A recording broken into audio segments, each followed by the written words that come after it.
जय हिंद दोस्तों, आज इस वीडियो में हम देखेंगे इंडियन कॉन्स्टिट्यूशन के सोर्सेस के बारे में। इंडियन कॉन्स्टिट्यूशन दुनिया का सबसे डिटेल्ड और कॉम्प्रहेंसिव कॉन्स्टिट्यूशन है जो एक ही सोर्स से नहीं बल्कि मल्टीपल कंट्री के बेस्ट फीचर्स से मिलकर बना है। फ्रेमर्स ने borrowed plus modified plus adopted approach use किया, यानी दूसरे देशों के प्रोविजंस को इंडिया की कंडीशन के हिसाब से कस्टमाइज किया।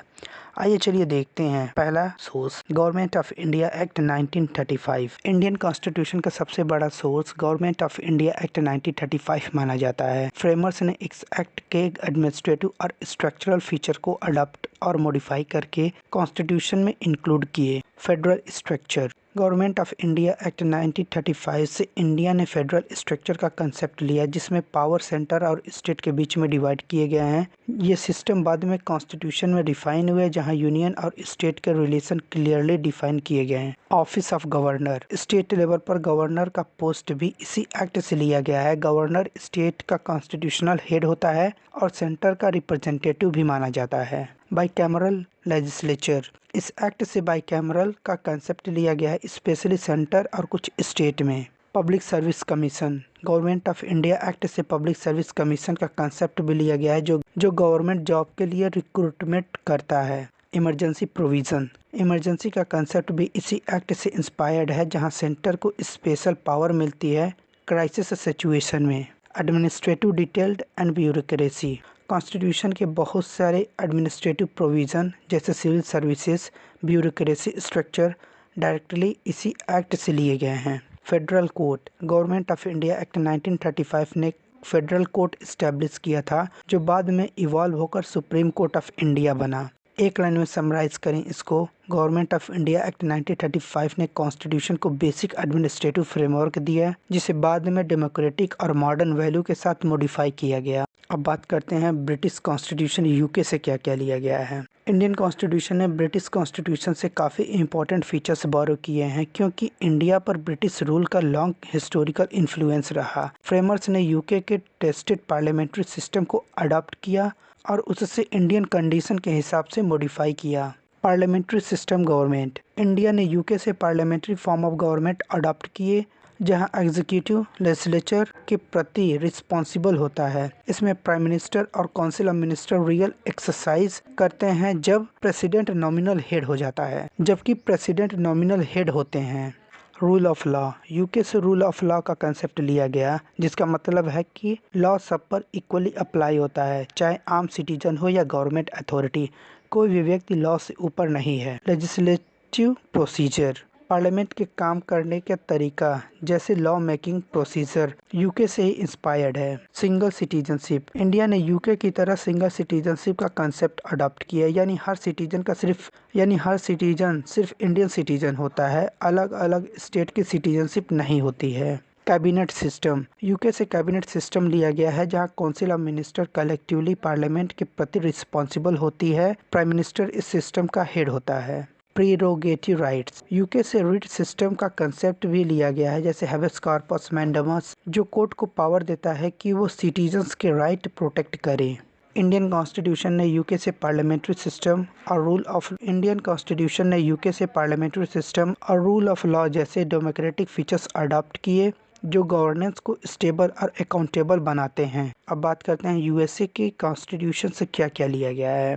इंडियन कॉन्स्टिट्यूशन ने यूएसए से कई इंपॉर्टेंट डेमोक्रेटिक और लीगल फीचर्स बोरो किए हैं। फ्रेमर्स ने यूएस कॉन्स्टिट्यूशन के strong principle, specially rights of judiciary system को अडॉप्ट किया और उन्हें इंडियन कंडीशन के हिसाब से मॉडिफाई किया।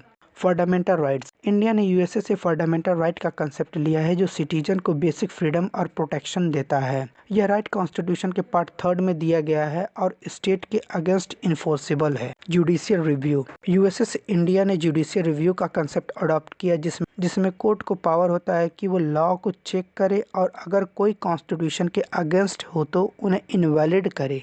इंडिपेंडेंस ऑफ जुडिशरी, इंडिया ने यूएसए से इंडिपेंडेंट ऑफ जुडिशरी का कंसेप्ट लिया, जहां जुडिशरी एग्जीक्यूटिव और लेजिस्लेचर से अलग और फ्री होती है। इम्पीचमेंट ऑफ प्रेसिडेंट को ऑफिस से रिमूव करने का प्रोसेस यानी इम्पीचमेंट यूएसए से लिया गया है। वाइस प्रेसिडेंट सिस्टम, इंडिया में वाइस प्रेसिडेंट का पोस्ट भी यूएसए से इंस्पायर्ड है, जो प्रेसिडेंट के एब्सेंस में उनके फंक्शन परफॉर्म करते हैं। Written constitution and supremacy of constitution. USA की तरह इंडिया का कॉन्स्टिट्यूशन में रिटन और सुप्रीम है, यानी कॉन्स्टिट्यूशन सबसे ऊपर और सब लॉ उसके अकॉर्डिंग होने चाहिए। रिमूवल ऑफ जजेस। सुप्रीम कोर्ट और हाई कोर्ट के जजेस को रिमूव करने के लिए प्रोसेस भी यूएसए से इंस्पायर्ड है। इंडिया ने यूएसए से फंडामेंटल राइट्स और जुडिशियल सिस्टम के स्ट्रॉन्ग प्रिंसिपल अडॉप्ट किए जो सिटीजन्स के राइट को प्रोटेक्ट करते हैं और कॉन्स्टिट्यूशन की सुप्रीमेसी इंश्योर करते हैं। अब देखते हैं आयरलैंड के कॉन्स्टिट्यूशन से क्या क्या लिया गया है। इंडियन कॉन्स्टिट्यूशन ने आयरलैंड से कुछ इंपॉर्टेंट फीचर्स बोरो किए हैं जो मेनली वेलफेयर स्टेट और पॉलिसी गाइडेंस से रिलेटेड है। फ्रेमर ने आयरलैंड के social justice oriented ideas adopt करके इंडियन सिस्टम में इंक्लूड किया। Directive principle of state policy. सबसे इम्पोर्टेंट फीचर्स जो आयरलैंड से लिया गया है वो है directive principle of state policy, जिसे हम डीपीएसपी भी कहते हैं। यह कॉन्स्टिट्यूशन के पार्ट 4 आर्टिकल 36 to 51 में दिया गया है और ये स्टेट को गाइड करता है कि वो सोशल और इकोनॉमिक जस्टिस अचीव करे। Method of election of president. India ने आयरलैंड से प्रेसिडेंट के इलेक्शन के मेथड लिया है, यानी प्रेसिडेंट डायरेक्टली लोगों के द्वारा इलेक्ट नहीं होता बल्कि elected representative MPs and MLA के थ्रू इलेक्शन होता है। Nomination of members to Rajya Sabha. Ireland से इंडिया ने यह आइडिया लिया कि अपर हाउस में कुछ मेंबर को नॉमिनेट किया जा सकता है। एग्जाम्पल के तौर में इंडिया में प्रेसिडेंट राज्यसभा में 12 मेंबर नॉमिनेट करता है जो art, literature, science, social services में एक्सपर्ट होते हैं। इंडिया ने आयरलैंड से डीपीएसपी जैसे वेलफेयर ओरिएंटेड प्रिंसिपल और प्रेसिडेंट इलेक्शन सिस्टम अडॉप्ट किए जो सोशल जस्टिस और बैलेंस्ड गवर्नेंस को प्रमोट करते हैं। अब बात करते हैं कनाडा के कॉन्स्टिट्यूशन से क्या क्या फीचर्स लिए गए हैं। इंडियन कॉन्स्टिट्यूशन ने कनाडा से मेनली फेडरल सिस्टम के कुछ इंपॉर्टेंट फीचर्स बोरो किए हैं। फ्रेमर्स ने कनाडा के मॉडल को इसलिए चूज किया क्योंकि वहाँ भी federal structure plus strong centre authority का सिस्टम है। Federal system with strong centre. India में कनाडा से federal structure with strong centre का कंसेप्ट अडॉप्ट किया, यानी पावर सेंटर और स्टेट के बीच डिवाइड होती है लेकिन सेंटर के पास ज़्यादा अथॉरिटी होती है। Residuary power with centre. Canada से इंडिया में यह प्रिंसिपल लिया कि रेसिडुअरी पावर सेंटर के पास होगी। एग्जाम्पल के तौर में बात करें तो न्यू टेक्नोलॉजी या मॉडर्न इशूज जैसे साइबर लॉस सेंटर के कंट्रोल में आते हैं। Appointment of governor bye centre. India में स्टेट गवर्नर का अपॉइंटमेंट प्रेसिडेंट करता है। यह कंसेप्ट कनाडा से लिया गया है। Advisory jurisdiction of supreme court. Canada से इंडिया ने सुप्रीम कोर्ट की एडवाइजरी जुरिडिक्शन का कंसेप्ट लिया जहां प्रेसिडेंट इंपॉर्टेंट लीगल मैटर पर सुप्रीम कोर्ट से एडवाइस ले सकता है। इंडिया ने कनाडा से स्ट्रॉन्ग सेंटर वाला फेडरल स्ट्रक्चर अडॉप्ट किया जो यूनिटी और इफेक्टिव गवर्नेंस को इंश्योर करता है। ऑस्ट्रेलिया के कॉन्स्टिट्यूशन से क्या क्या फीचर्स लिए गए हैं इंडिया के कॉन्स्टिट्यूशन में, इसके बारे में बात करते हैं।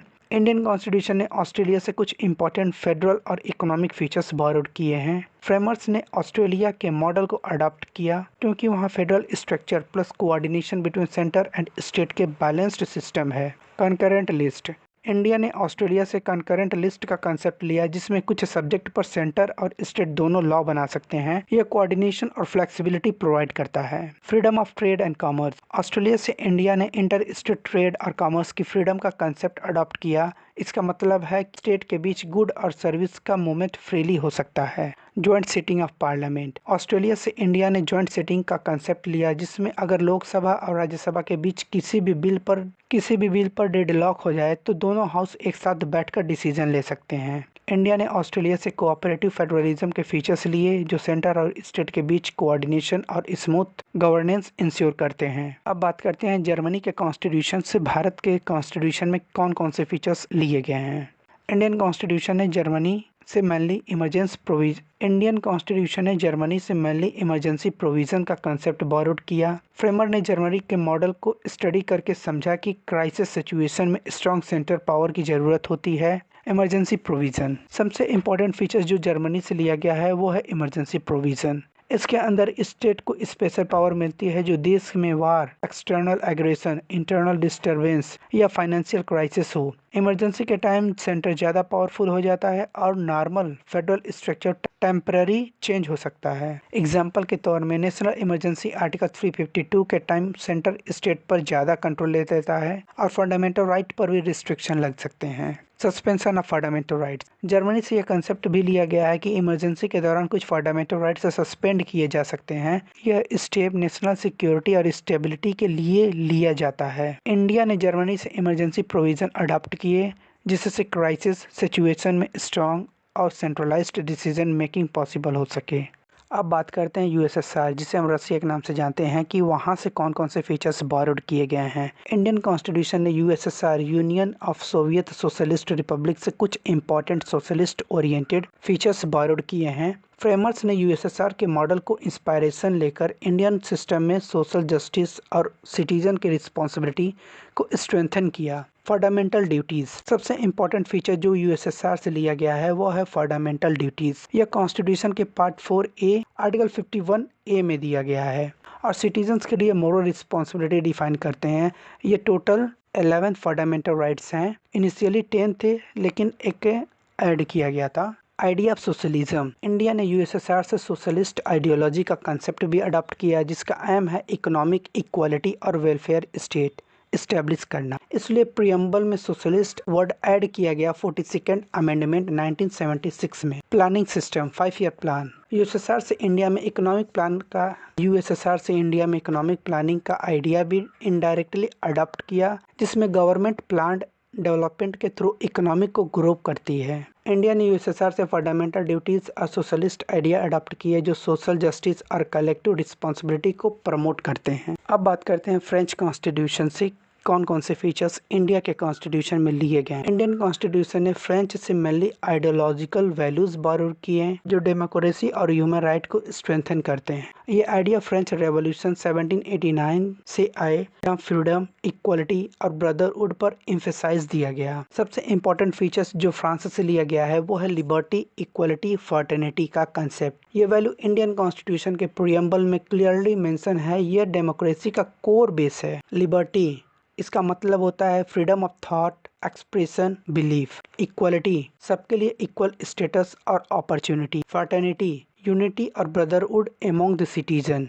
Republican form of govern. France से इंडिया ने रिपब्लिक का कंसेप्ट भी अडॉप्ट किया जिसका मतलब है कि कंट्री के हेड प्रेसिडेंट होता है, हेरिडेटरी नहीं। फ्रांस से इंडिया ने रिपब्लिक का कंसेप्ट भी अडॉप्ट किया जिसका मतलब है कि कंट्री का हेड इलेक्टेड होता है, हेरिडेटरी नहीं। इंडिया ने फ्रांस से लिबर्टी, इक्वलिटी, फर्टर्निटी जैसे डेमोक्रेटिक आइडिया और रिपब्लिकन सिस्टम अडॉप्ट किए जो कॉन्स्टिट्यूशन के कोर वैल्यू को डिफाइन करते हैं। अब बात करते हैं साउथ अफ्रीका के कॉन्स्टिट्यूशन से कौन कौन से फीचर्स इंडियन कॉन्स्टिट्यूशन में लिए गए हैं। इंडियन कॉन्स्टिट्यूशन ने साउथ अफ्रीका से कुछ इंपॉर्टेंट प्रोसीजरल और फेडरल फीचर्स बॉरोड किए हैं। फ्रेमर्स ने साउथ अफ्रीका के मॉडल को अडॉप्ट किया क्योंकि वहाँ कॉन्स्टिट्यूशन में अमेंडमेंट प्रोसेस और अपर हाउस इलेक्शन सिस्टम का बैलेंस्ड स्ट्रक्चर था। Amendment of the constitution. India ने साउथ अफ्रीका से कॉन्स्टिट्यूशन अमेंडमेंट प्रोसीजर का कंसेप्ट लिया, यानी कॉन्स्टिट्यूशन को कम्प्लीटली रिजिड नहीं बनाया गया बल्कि ऐसा सिस्टम बनाया गया जहां कुछ प्रोविजन को स्पेशल मेजोरिटी से चेंज किया जा सकता है।